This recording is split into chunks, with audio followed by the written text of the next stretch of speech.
السلام عليكم. أهلا ومرحبا بكل واحدة بتسمعني دلوقتي. أهلا بيكي في المكان اللي بنتكلم فيه من القلب للقلب، من غير أي تكليف ولا حتى أقنعة.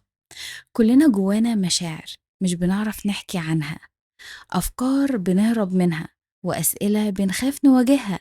بس هنا إحنا مش لوحدنا، وهنا مفيش حاجة اسمها مش من حقك تحسي كده. النهاردة هنتكلم عن حاجة بنحس بيها من وقت للتاني، هي الهروب. أوقات كده كلنا بنحتاج نهرب من نفسنا. يعني إيه سنبلة نهرب من نفسنا؟ أوقات بنبقى مشغولين طول الوقت، بنملى يومنا لدرجة ما بنلحقش نفكر، بنقعد على الموبايل بالساعات، بنتفرج على أي حاجة، أو نخرج أو نضحك، وكل ده علشان ما نسمعش الصوت اللي جوانا. ليه؟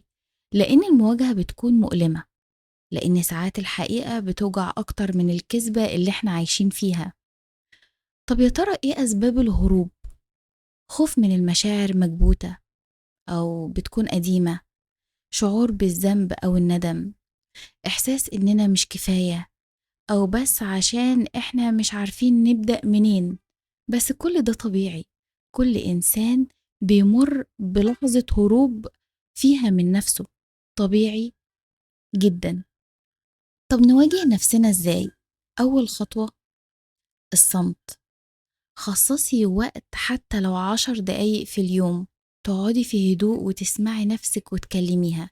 اكتبي اللي جواكي من غير أي فلترة، أي حاجة. مش لازم تكون منظمة، بس المهم تكون حقيقية.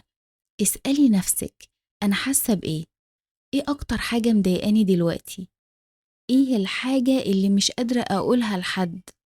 المواجهة مش معناها جلد الذات أبدا، لا دي حضن لنفسك اللي تعب من التمثيل والمعافرة والمكابرة، أو إن انت تنسي اللي انت فيه. لو وصلت لآخر الحلقة فده معناه إن انت شجاعة جدا.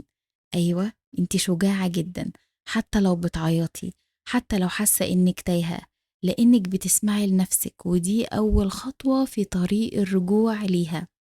فكري دايما إنك مش لوحدك، وإنك تستحقي السلام والحب، وإنك تتقبلي نفسك زي ما هي بكل ما فيها. ما تنسيش، كل مرة تهربي من نفسك في جزء صغير جواكي بيستناكي ترجعي له، هتلاقيه مستنيكي بكل حب. وهنا هنكون وصلنا لنهاية الحلقة بتاعتنا. بشكرك جدا إنك سمعتيني وكنت أنا جزء من يومك. سنبلة، دايما الحضن الدافي اللي بنونس بعض. أنا بتونس بيكي وإنتي بتتونسي بيا. والسلام عليكم ورحمة الله وبركاته.